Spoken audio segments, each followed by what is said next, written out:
तो चलो बच्चों, आज हम पुनः सामाजिक विज्ञान कक्षा 7 का अध्ययन करने जा रहे हैं। जो ये हमारे सामाजिक विज्ञान का 3rd भाग है, जिसका क्या नाम है, सामाजिक एवं राजनीतिक जीवन भाग 2। इसके अंतर्गत हमने जो 6 पाठों का अध्ययन कर लिया है। अब 7वें अध्याय, जो हमारा 7वां अध्याय है, हमारे आसपास के बाजार। इसके अंतर्गत हमने पिछले वीडियो में इसके भाग 1 का अध्ययन किया। इसके अंतर्गत हमने क्या क्या पढ़ा था, साप्ताहिक बाजार और मोहल्ले की दुकानें। अब आपको पुनः याद आ गया होगा कि साप्ताहिक दुकानें कहाँ खुलती है, उनमें क्या क्या सामान मिलता है, वहाँ सस्ता सामान क्यों मिलता है, और मोहल्ले की दुकानें कहाँ स्थित होती है, मोहल्ले की दुकानदारों से वहाँ के आस पड़ोस के लोगों का संबंध कैसे हो जाता है, जैसे कि हमने सुजाता के उदाहरण में देखा था। और साथ में जो हमने वहाँ पर समीर, जो एक वो था साप्ताहिक बाज़ार में दुकान लगाता था, उसकी कहानी के माध्यम से भी हम उसको समझें। आज हम इसी हमारे आसपास के बाज़ार के भाग 2 के अंतर्गत क्या अध्ययन करने जा रहे हैं, शॉपिंग कॉम्प्लेक्स और मॉल। अब शॉपिंग कॉम्प्लेक्स आपने नाम सुन रखा होगा, या आप इन स्थानों पर, इन बाज़ारों में, जो बड़े बड़े बाज़ार हैं, ये बड़ी बड़ी बिल्डिंगें होती हैं, उसमें गए भी होंगे। तो शॉपिंग कॉम्प्लेक्स और मॉल का नाम आपने सुना होगा। क्या पता आपने टीवी, न्यूज़ चैनल या विभिन्न समाचार पत्रों में उसकी फ़ोटो वगैरह देखी हो, वीडियो देखा हो। तो आज हम पढ़ने जा रहे हैं बाज़ार के अंतर्गत शॉपिंग कॉम्प्लेक्स और मॉल के अंतर्गत क्या क्या होता है, और साथ में हम इसी के अंतर्गत पढ़ेंगे बाज़ार की श्रृंखला, कि बाज़ार की श्रृंखला कैसी होती है, कैसे बड़े बड़े व्यापारियों या कारखानों से थोक व्यापारियों के पास माल पहुंचता है, वहां से छोटे व्यापारी, खुदरा फुटकर व्यापारियों के पास माल पहुंचता है, किस प्रकार से उनकी कड़ी रहती है। तो इसके बारे में भी हम इसी भाग के अंतर्गत पढ़ने वाले हैं। तो चलो स्टार्ट करते हैं भाग 2 हमारा। अब सबसे पहले हम पढ़ेंगे शॉपिंग कॉम्प्लेक्स और मॉल, कि शॉपिंग कॉम्प्लेक्स क्या होता है और मॉल क्या होता है।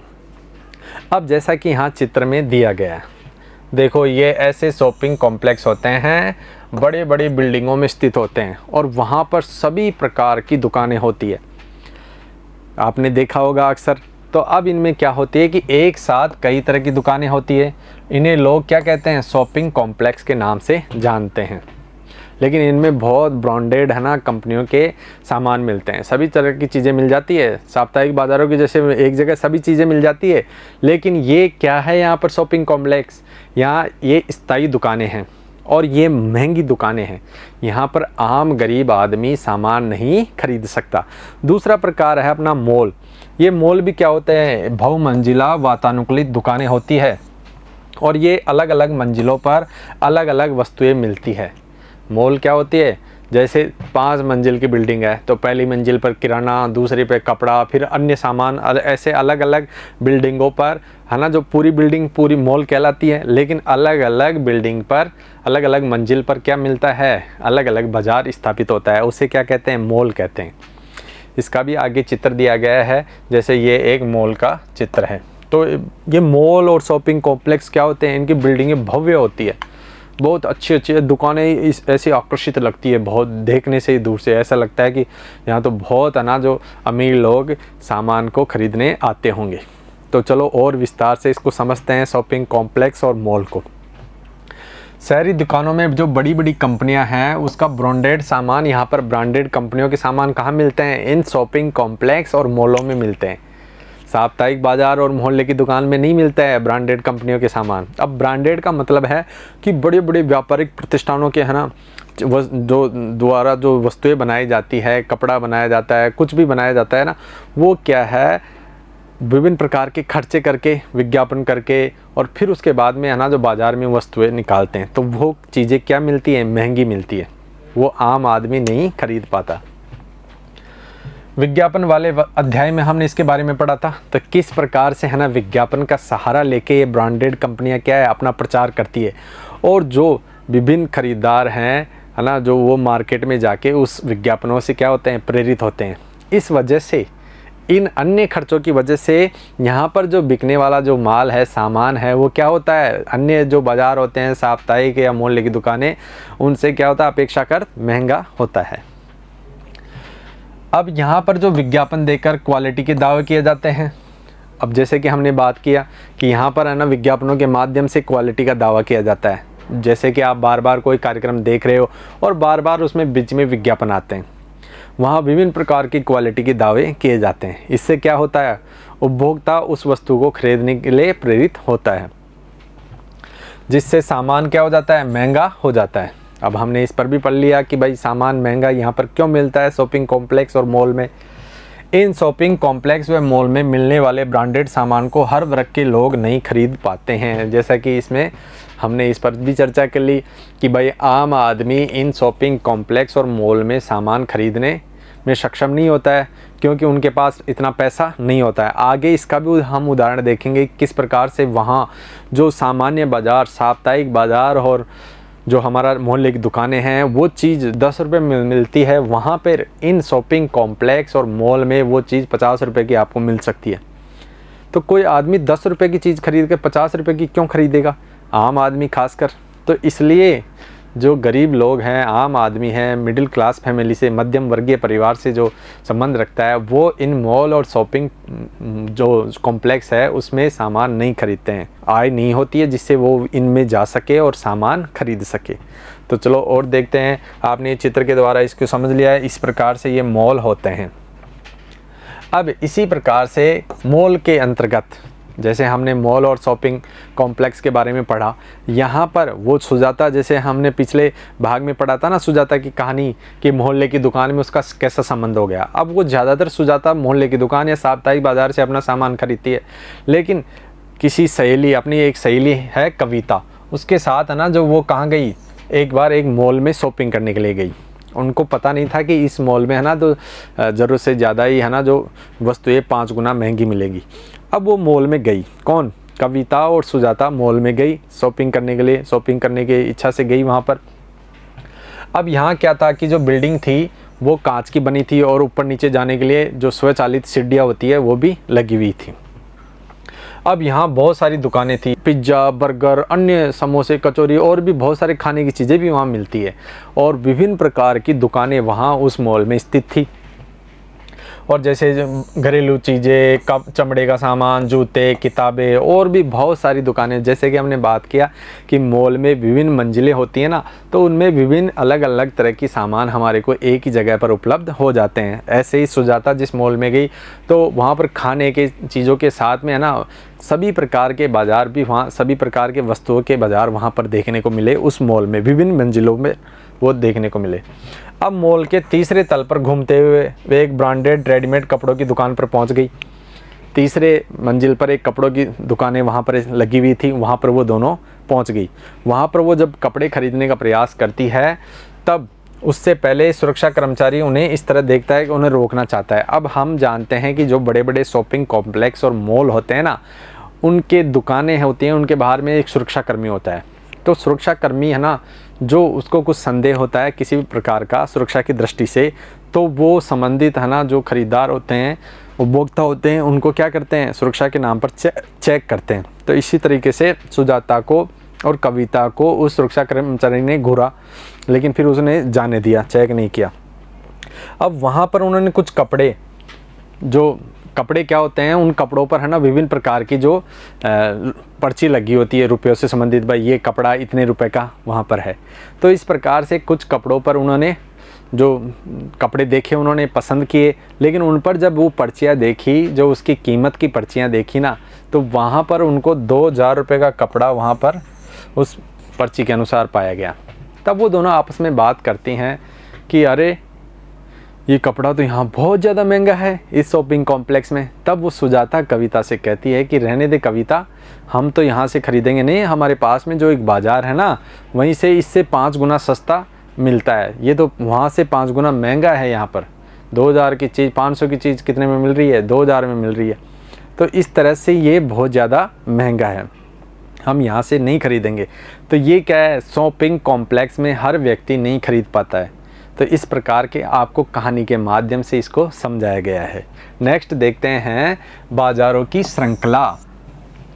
अब बच्चों आपके दिमाग में ये बात आती होगी कि ये शॉपिंग कॉम्प्लेक्स है, ये साप्ताहिक बाज़ार वाले, मोहल्ले की दुकान वाले, ये अपना सामान कहाँ से लाते हैं और फिर किस प्रकार से ये सामान लाते हैं, तो ये क्या है, एक बाज़ार श्रृंखला होती है। उसके अंतर्गत ही जैसे कारखाना से थोक व्यापारी सामान लाएगा, वहाँ से है ना जो थोक व्यापारी से जो मध्यम व्यापारी होता है, छोटे व्यापारी, वो सामान लेते हैं, उनसे फिर फुटकर या खुदरा व्यापारी सामान लेते हैं, फिर हम उनसे फुटकर या खुदरा व्यापारी से हम क्या लेते हैं, सामान लेते हैं, उपभोक्ता सामान लेते हैं।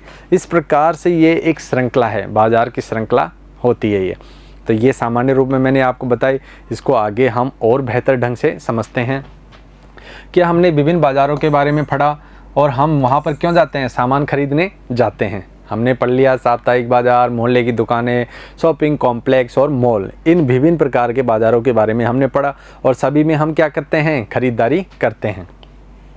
सभी दुकानदार अपनी दुकानों के लिए सामान कहाँ से लेकर आते हैं, ये आपके मन में ये प्रश्न आता होगा कि दुकानदार सामान कहाँ से लेकर आते हैं।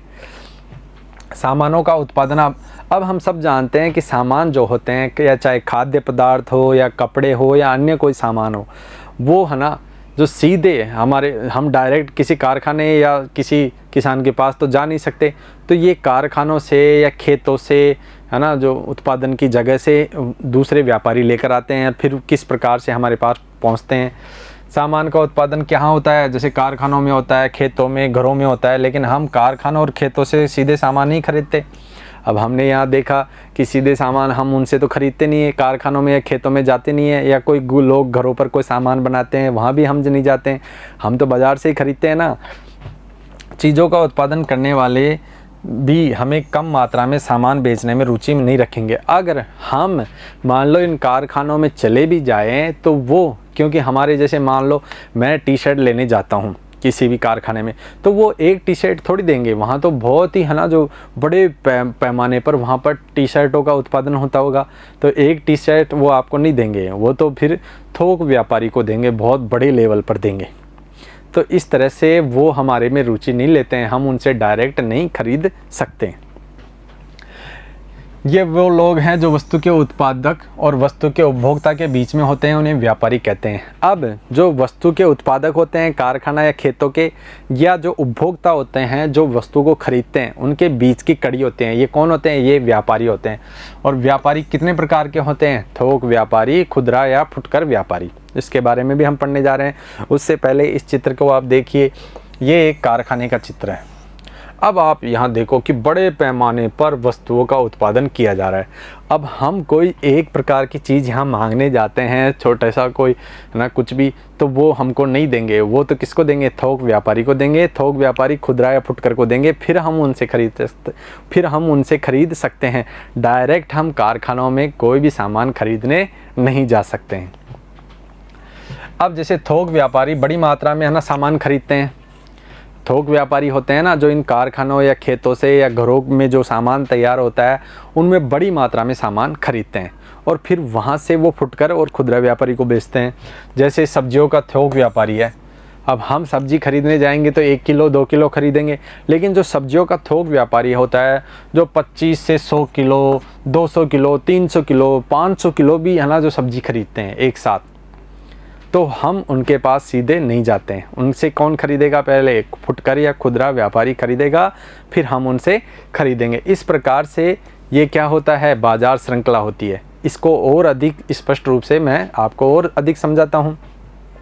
अब थोक व्यापारी बड़ी मात्रा में सामान खरीदकर दूसरे व्यापारियों को बेच देता है। हमने इस पर विस्तार से चर्चा कर ली भाई, थोक व्यापारी सामान खरीद लेता है, वो फिर दूसरे व्यापारियों को बेच देता है। और बेचने वाले और ख़रीदने वाले दोनों ही क्या होते हैं, व्यापारी होते हैं यहाँ पर, क्योंकि कारखानों से तो वो फर्स्ट व्यापारी खरीद के ले आया।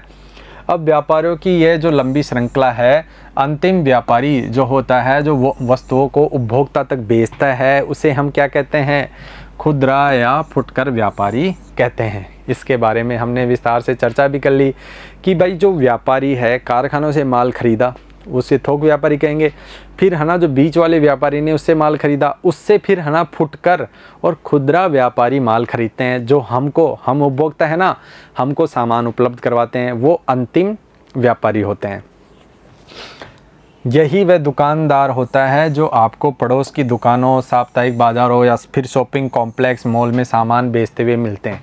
अब यही वो दुकानदार होता है जो फुटकर और खुदरा व्यापारी कौन होता है? यही वो दुकानदार होते हैं जो साप्ताहिक बाज़ारों में बैठते हैं, मोहल्ले की दुकानों में बैठते हैं, शॉपिंग कॉम्प्लेक्स मॉल में बैठते हैं और हमको सामान बेचते हैं। अब ये है ना, जो आपको इस प्रकार से, जैसे मोहल्ले की दुकान है, ये सब्जियां बेच रही हैं, तो ये कहाँ से ख़रीद के लाते हैं? ये इन थोक व्यापारियों से ख़रीद के लाते हैं, फिर इस प्रकार से सड़क पर बैठ के बेचते हैं। एक साथ क्या है, ये थोड़ी थोड़ी सब्जी, सभी प्रकार की सब्जियां खरीदते हैं। अब वो थोक व्यापारी तो बड़े लेवल पर सब्जियां खरीदते हैं, तो इतने है ना, जो वो बेचने आम उपभोक्ता को बेच नहीं सकते, तो वो भी किस पर निर्भर रहते हैं? थोक या खुदरा व्यापारी पर निर्भर रहते हैं। चलो नेक्स्ट और पढ़ते हैं। हर शहर में थोक बाज़ार का एक क्षेत्र होता है। हर शहर में, बड़े बड़े शहरों में थोक बाज़ार का एक क्षेत्र होता है जहाँ पर विभिन्न प्रकार के सामानों की बोली लगाई जाती है। जैसे आप सब्जी मंडी का ही हम यहाँ उदाहरण लेते हैं। आगे हम इसके बारे में एक है ना कहानी के माध्यम से भी इसको समझेंगे कि सब्जी मंडी में ना, जो वहाँ विभिन्न प्रकार की सब्जियाँ आने लग जाती है खेतों से, या ना जो खेतों से आती है सब्जी, तो खेतों से आती है, उसके बाद में वहाँ बोली लगा दी जाती है व्यापारियों द्वारा। और व्यापारियों से कौन खरीद के ले जाते हैं? वहाँ से फुटकर या खुदरा व्यापारी वहाँ से खरीद के ले जाते हैं। अब ये देखो, कुछ डायग्राम के माध्यम से मैंने ये समझा रखा है कि मान लो कोई प्लास्टिक का कारखाना है, वहाँ पे वस्तुओं का बड़े पैमाने पर क्या हो रहा है? उत्पादन हो रहा है। तब प्लास्टिक के कारखाने से सामानों को कौन खरीदेगा? जो इसका बड़ा थोक व्यापारी है ना, वो इससे सामान खरीदेगा।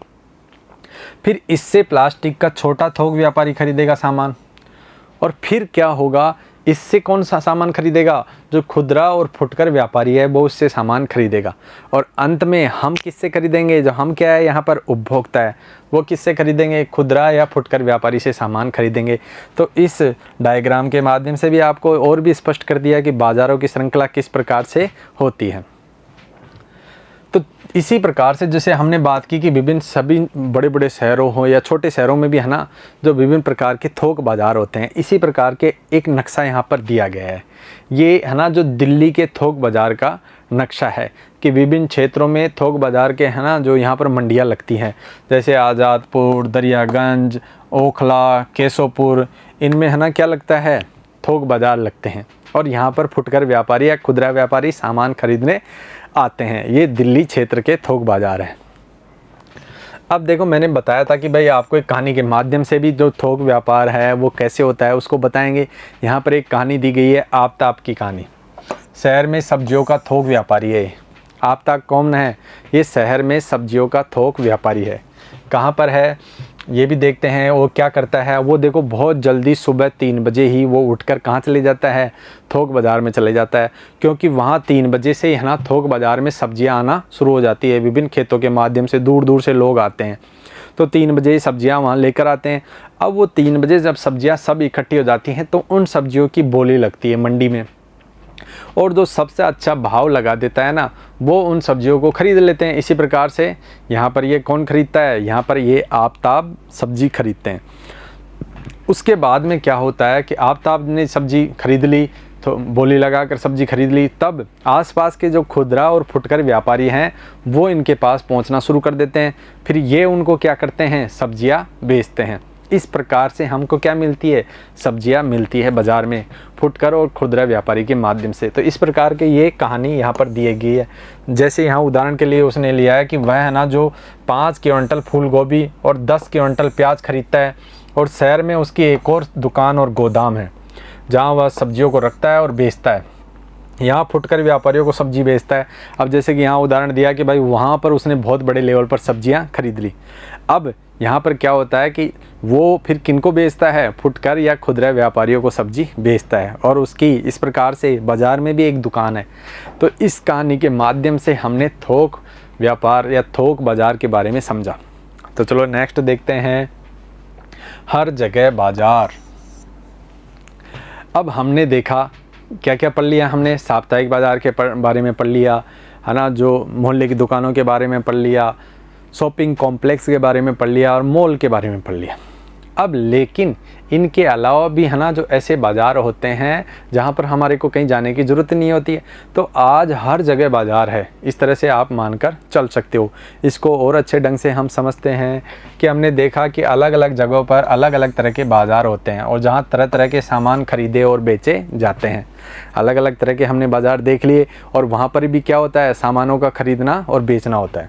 ये बाज़ार अपनी जगहों और समय पर अपनी तरह से काम करते हैं।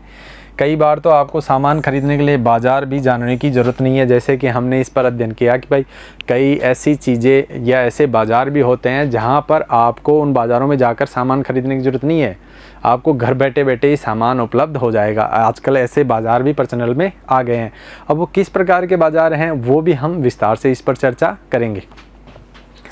अब तरह तरह के सामान के लिए आप फ़ोन इंटरनेट पर भी ऑर्डर दे सकते हैं और सामान आपके द्वार तक पहुंचा दिया जाता है। अब देखो आप कैसे, आप फ़ोन पर किसी भी दुकान वाले को कह दो और उसको लिस्ट में से लिखवा दो कि हमारे को ये सामान चाहिए, तो इस प्रकार से आपके घर पर ही वो सामान आ जाता है। तो इस प्रकार से भी नई नई सेवाएँ जुड़ती गई और साथ में इंटरनेट के माध्यम से भी है ना जो विभिन्न प्रकार के जो ऑनलाइन शॉपिंग होती है, इंटरनेट के माध्यम से, मोबाइल में भी इंटरनेट चलता है आजकल, तो उसके माध्यम से भी हम ऑनलाइन शॉपिंग कर सकते हैं, ऑनलाइन ख़रीदारी कर सकते हैं और उसका ऑनलाइन ही पेमेंट होता है और फिर वो सामान आपके घर पर आ जाता है, कुरियर के माध्यम से आपके घर पर आ जाता है। तो इस तरह से हमने क्या देखा कि हमारे को किसी भी बाज़ार में साप्ताहिक हॉट या मोहल्ले की दुकान या शॉपिंग कॉम्प्लेक्स में जाने की ज़रूरत ही नहीं है। घर पे हम क्या कर रहे हैं, बैठे बैठे आराम से सामान खरीद रहे हैं और बैठे बैठे ही ऑनलाइन इंटरनेट के माध्यम से सभी प्रकार की जो वस्तुएं हैं वो देखते हैं, क्वालिटी देखते हैं, उनका कीमत देखते हैं और फिर उसको ख़रीदने का ऑर्डर दे देते हैं। इस प्रकार से हम क्या देख रहे हैं, ये इंटरनेट के माध्यम से देखो खरीदारी का आपको कार्टून के माध्यम से समझाया गया है कि इंटरनेट के माध्यम से क्या हो रहा है, शॉपिंग हो रही है। अब ऑनलाइन पेमेंट है ना, जो विभिन्न प्रकार के जो कार्ड होते हैं, ATM card, credit card, debit card, उसके माध्यम से भी हम ऑनलाइन ख़रीदारी कर सकते हैं, ऑनलाइन पेमेंट कर सकते हैं। इसको भी इस चित्र के द्वारा जो कि आपकी किताब से ही लिया गया है, इसके अंतर्गत हम समझे। तो चलो नेक्स्ट देखते हैं। हर जगह बाज़ार में आपने देखा होगा नर्सिंग होम और डॉक्टर के क्लिनिक में, इसी प्रकार से जैसे आपने डॉक्टरों के पास में कुछ प्रतिनिधि सूट बूट और टाई वाई लगा के ऐसे आपने देखे होंगे, जैसे कि यहाँ चित्र में भी दे रखा है। इस प्रकार से देखो ये तो है डॉक्टर साहब और ये है वो प्रतिनिधि जो कंपनियों के प्रतिनिधि होते हैं, दवाइयों के कंपनी की। इनको एमआर भी बोलते हैं, मेडिकल रिप्रेजेंटेटिव। तो ये क्या करते हैं, डॉक्टरों के पास जाते हैं और उनको दवाइयों का सैंपल बताते हैं, दवाइयों की जो उनकी संबंधित कंपनी है उसके प्रोडक्ट के बारे में बताते हैं। फिर उनसे प्रेरित होकर डॉक्टर उनको कुछ दवाइयाँ भी दे के जाते हैं, डॉक्टर वो संबंधित दवाई लिखते हैं उसी प्रकार से जैसे वो समझा के गए। तो हो गए ना घर बैठे। डॉक्टर साहब को कहीं किसी कंपनी में जाने की ज़रूरत थोड़ी हुई, मेडिकल रिप्रेजेंटेटिव आए, जो दवाइयों की कंपनी के प्रतिनिधि आए, डॉक्टर साहब को दवाइयाँ भी दी और साथ में समझाया भी कि आपको इस प्रकार की दवाई लिखनी है, संबंधित अलग अलग तरह के मरीजों को अलग अलग प्रकार की दवाई। तो इस प्रकार से घर बैठे ही डॉक्टर साहब से कौन मिल गए, एमआर मेडिकल रिप्रेजेंटेटिव मिल गए, दवाइयों के कंपनी के प्रतिनिधि। तो इस प्रकार से देखा हमने कुछ कंपनियों के प्रतिनिधि अपना सामान बेचने का कार्य कर रहे होते हैं। इस तरह बेचना खरीदना कई तरीकों से चलता रहता है, यह ज़रूरी नहीं है कि वह केवल बाज़ार की दुकान से होता है। अब हमने यहाँ पर विस्तार से समझ लिया कि बेचना खरीदना जैसे ऑनलाइन पेमेंट से हुआ, उसका एक उदाहरण भी लिया हमने यहाँ पर कि हर तरह के बाज़ार से हम सामान खरीद सकते हैं। जैसे कि यहाँ पर मेडिकल रिप्रेजेंटेटिव दवाइयों के कंपनी के प्रतिनिधि है ना, उसका उदाहरण भी हमने ले लिया। ऐसे कुछ बाज़ार भी हैं जिनके बारे में हमारी जानकारी कम ही होती है, क्योंकि यहाँ बिकने और ख़रीदी जाने वाली चीज़ें हमें सीधे प्रयोग में नहीं ले सकते। अब कुछ ऐसे भी बाज़ार होते हैं जहाँ पर है ना, जो यहाँ बिकने वाली और ख़रीदी जाने वाली चीज़ें हम सीधे प्रयोग में नहीं ले सकते। कुछ चीज़ें जैसे कि यहाँ पर उदाहरण दिया गया है, जो विभिन्न प्रकार के रासायनिक उर्वरक है, कीटनाशक दवाइयाँ हैं, उनको हम है ना जो सीधे ख़रीदने नहीं जा सकते। जैसे उनको कौन खरीद सकता है, किसान ही खरीद सकता है, क्योंकि वो कहाँ काम आती है, खेतों में काम आती है ना, जब बुआई का समय होता है तब वो काम में आती है। ये क्या काम करते हैं, जैसे एक किसान है अपनी फसल की पैदावार बढ़ाने के लिए कुछ खाद और उर्वरक का इस्तेमाल करता है। जैसे यहाँ पर उर्वरक की एक दुकान की फ़ोटो भी यहाँ पर दी गई है। रासायनिक जो उर्वरक होते हैं और जो कीटनाशक दवाइयाँ होते हैं उनका ये चित्र दिया गया है। दुकान का दृश्य है ये। तो इस प्रकार से हम सीधे उन पर नहीं जा सकते। ये उर्वरक शहर के कुछ खास दुकानों से खरीदते हैं जहाँ खाद के कारखाने से माल मंगाया जाता है। अब जो खाद के कारखाने हैं वहाँ से ये दुकान वाले माल मंगाते हैं, फिर इन्हीं दुकानों से हमको ख़रीदना होता है। तो हम सीधे है ना जो कारखानों में नहीं जा सकते हैं, और कुछ विशेष दुकानें होते हैं तो विशेष काम के लिए ही जाया जा सकता है। अब जैसे इसी प्रकार से हम देखते हैं कि जब हम कार का जो प्रोडक्ट है हमारा, उसको हम तो ओनली कार ही ख़रीदते हैं, लेकिन कार वाले जो कारखाने होते हैं वो विभिन्न प्रकार के जो भाग होते हैं, पार्ट्स होते हैं कार के, वो अलग अलग कार कंपनियों से ख़रीदते हैं या कारखानों से ख़रीदते हैं। फिर उन पार्ट्स के माध्यम से क्या बनाई जाती है, कार बनाई जाती है, जिसको हम अंतिम रूप में देखते हैं। यहाँ पे दे रखा है जैसे कारखाने के द्वारा इंजन, गियर्स, पेट्रोल टंकियाँ, एक्सेल, पहिए आदि अलग अलग कारखानों से खरीदे जाते हैं, परंतु हम इस चीज़ से बेखबर रहते हैं और कार के शोरूम में अंतिम उत्पाद के रूप में कार को ही देखते हैं। अंतिम उत्पाद के रूप में क्या देखते हैं, हम कार को ही देखते हैं। जैसे यहाँ के एक कारखाने का चित्र दिया गया है, कार का एक कारखाना है, उसमें कार का निर्माण किया जा रहा है, उसका यहाँ पे चित्र दिया गया है। इस प्रकार हम समझे कि हम है ना जो ये कंपनियां भी है ना जो विभिन्न प्रकार के कारखानों से क्या कर रही है, सामान खरीद रही है और फिर कार का उत्पादन कर रही है। अब है बाजार और समानता। अब हमने ये देखा कि हर जगह बाजार होता है, अब साथ में बाजार और समानता कि बाजार जो विभिन्न प्रकार के बाजार हैं वो क्या समान है, और विभिन्न प्रकार के बाज़ारों में मिलने वाली चीज़ें समान मिलती है। विभिन्न प्रकार के बाज़ारों में जो मिलने वाली चीज़ें सस्ती मिलती है या महंगी मिलती है, और वहाँ पे ऐसा क्यों मिलता है, महंगा किसी दुकानों में महंगा अधिक मिल रहा है, वही चीज़ किसी दूसरी दुकानों में सस्ती क्यों मिल रही है, इसके बारे में हम पढ़ने जा रहे हैं कि बाज़ार में समानता होती है या नहीं होती है। हमने साप्ताहिक बाज़ार से लेकर शॉपिंग कॉम्प्लेक्स तक की दुकानें और दुकानदारों के बारे में पढ़ा। हमने शॉपिंग कॉम्प्लेक्स, साप्ताहिक बाज़ार, सब तरह की दुकानों के बारे में पढ़ लिया। अब इसके अंतर को भी हम समझेंगे। इन दोनों दुकानदारों में बड़ा अंतर है। एक छोटी पूंजी से व्यवसाय करता है। अब छोटी पूंजी से व्यवसाय करने वाला हमने कहाँ पढ़ा था, वहाँ पर साप्ताहिक बाज़ारों में या मोहल्ले की दुकानों में। वो छोटी पूंजी से व्यवसाय करते हैं, जबकि बड़ी पूंजी से व्यवसाय करने वाले कौन से होते हैं, जो होते हैं अपने ये शॉपिंग कॉम्प्लेक्स है ना, शॉपिंग कॉम्प्लेक्स होते हैं और मॉल होते हैं। कौन होते हैं, मॉल होते हैं, जो बड़ी पूंजी लगाते हैं और उसी के आधार पर वो क्या करते हैं, धन कमाते हैं, महंगा सामान बेचते हैं। जबकि दूसरा अपनी दुकान के लिए बड़ी पूंजी खर्च कर सकता है। इनकी आमदनी भी अलग अलग होती है। अब देखो, जहाँ पर महंगे उत्पाद बेचे जा रहे हैं वो ज़्यादा मुनाफा कमा रहे हैं, तो इनके इसलिए आय, इनकी है ना जो पूंजी के अनुसार इनकी आय भी क्या होती है, अलग अलग होती है। यहाँ एक क्या दे रखा है, ये एक मॉल का ही चित्र दिया गया है, यहाँ पर आपको समझाने के लिए दिया गया है। साप्ताहिक बाज़ार का छोटा दुकानदार शॉपिंग कॉम्प्लेक्स के व्यापारी की तुलना में बहुत कम लाभ कमा पाता है। अब साप्ताहिक बाज़ार का जो है ना व्यापारी, वहाँ पर सामान कौन से किस प्रकार के लोग खरीदने आते हैं, जो मध्यम वर्गीय परिवार के लोग या गरीब लोग हैं वो सामान खरीदते हैं। और वहाँ पर है ना जो उनको कम कीमत पर सामान चाहिए, तो वहाँ पर उनको कम लाभ पर भी वस्तुएं बेचनी पड़ती है। इस तरह से साप्ताहिक बाज़ारों में या मोहल्ले की दुकानों में लाभ क्या होता है, कम होता है।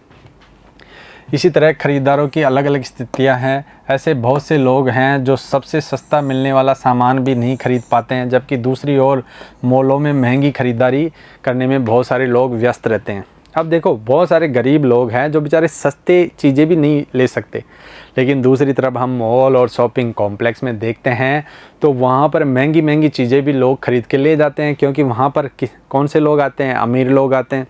तो इस प्रकार से इन दोनों में अंतर देखने को मिलता है, पूंजी के अनुसार भी और खरीदारों के अनुसार भी। इस तरह कुछ हद तक अन्य कारणों के अलावा हमारी आर्थिक स्थिति यह तय करती है कि हमारे को किस प्रकार के बाज़ार में जाकर ख़रीदारी करनी है। आर्थिक स्थिति के अनुसार ही तो हम बाज़ारों में जाते हैं। अब जिस आदमी की आर्थिक स्थिति साप्ताहिक वो शॉपिंग कॉम्प्लेक्स में जाने की नहीं होगी तो वो क्यों जाएगा वहाँ पर। हमने सामान के उत्पादन से लेकर हम तक पहुंचने के बनाने वाले बाज़ारों की श्रृंखला को समझा। अब हमने यहाँ पर बाज़ार श्रृंखला को भी समझ लिया और जो समानता है या असमानता है इन बाज़ारों को, इसको भी समझ लिया है। बनी हुई चीज़ों के सामान बिकने से लोगों को रोज़गार मिलता है और उत्पादन बढ़ाया जाता है, परंतु क्या इससे श्रृंखला के प्रत्येक स्तर पर लाभ के समान अवसर मिलते हैं। अब हमने यहाँ देखा कि जो बाजार श्रृंखला है उसमें विभिन्न प्रकार की श्रृंखला के अंतर्गत है ना व्यापार होता है, लेकिन क्या प्रत्येक श्रृंखला के अंतर्गत सबको समान प्रकार का लाभ होता है क्या? जैसे कि हमने शॉपिंग कॉम्प्लेक्स, मॉल और साप्ताहिक बाज़ारों के अंतर्गत देखा, नहीं होता है। सबको अलग अलग प्रकार का लाभ होता है। आगे हम एक कमीज़ की कहानी अध्याय में हम इस सवाल को लेकर समझने का प्रयास करेंगे। अब आगे का जो नेक्स्ट अध्याय है हमारा इसी यूनिट का बाजार से संबंधित, उसके अंतर्गत हम ना जो ये प्रश्न था कि क्या जो ये अंतर है ये क्या उनमें समान है, एक समान है, विभिन्न स्तरों पर जो व्यापार किया जाता है या असमान है, इसको हम जो कमीज़ की कहानी का जो अध्याय है अपना, उसके अंतर्गत हम इसको और स्पष्ट रूप से समझ पाएंगे। अब कुछ प्रश्न दिए गए हैं जो कि आपके किताब में जो ये प्रश्न होते हैं ना, इन बिंदुओं के अंतर्गत ही ये प्रश्न आते हैं, तो इनको भी क्या करना है, आपको हल करना है। मैं समझा देता हूँ, आपको नोट भी इसको कर सकते हो। आप क्या सोचते हैं सुरक्षा कर्मचारी ने सुजाता और कविता को अंदर जाने से रोकना क्यों चाहा होगा? अब यहाँ हमने सुजाता और जब कविता है वो अंजल मॉल में गई ना, तब उनको वहाँ पर वो दुकान में पहुँची तो वहाँ पर वो रोकना चाहा सुरक्षा कर्मचारी ने। तो आप इस बारे में क्या सोचते हैं, उसने क्यों रोकना चाहा? तो जैसे हमने इस पर भी चर्चा कर ली थी भाई, सुरक्षा के मद्देनज़र वो उसको रोकना चाह रहा था, क्योंकि आजकल ऐसे बहुत सारे है ना जो विभिन्न प्रकार के लोग आते हैं जिनका उद्देश्य सामान खरीदना नहीं होता है और कुछ ही होता है। ऐसा क्यों होता है कि लोग मॉल में दुकानदारों से मोल तोल नहीं करते हैं, जबकि साप्ताहिक बाज़ारों में ऐसा खूब किया जाता है? अब ये देखो, अब मैंने पहले भी बताया था कि मोल तोल करने वाले अपने बड़े भाई बहन से आप पूछोगे कि किस प्रकार से मोल तोल करते हैं, तो लेकिन ये ऐसा इन साप्ताहिक बाज़ारों में क्यों देखने को मिलता है? शॉपिंग कॉम्प्लेक्स या मॉल में है ना जो फिक्स रेट होती है उसके अनुसार ही लोग सामान खरीद लेते हैं। तो इसके अंतर्गत हम ये इसका उत्तर देंगे कि भाई वहाँ तो अमीर लोग जाते हैं और साप्ताहिक बाज़ारों में गरीबी लोग जाते हैं, तो वो सस्ते से सस्ता सामान लेना चाहते हैं, इसलिए मोल तोल करते हैं। आपको क्या लगता है आपके मोहल्ले की दुकान में सामान कैसे आता है, पता लगाइए और कुछ उदाहरणों से समझाइए। अब ये किससे संबंधित प्रश्न है? हमारा बाजार श्रृंखला से संबंधित प्रश्न है कि आपको क्या लगता है कि जो आपके मोहल्ले की दुकान में सामान कैसे आता है। हमने जो उदाहरण दिया था प्लास्टिक के कारखाना का, उसके उदाहरण के द्वारा भी आप इस प्रश्न का उत्तर दे सकते हो कि किस प्रकार से बाजार श्रृंखला होती है और अंतिम रूप से उपभोक्ता तक सामान कैसे पहुंचता है। तो हमने इस पाठ के अंतर्गत जो ये हमारा अध्याय है इसी भाग के अंतर्गत आज समाप्त होता है। अब नेक्स्ट भाग में हम इसके प्रश्नों के उत्तर पर चर्चा करेंगे। तब तक के लिए नमस्कार, धन्यवाद।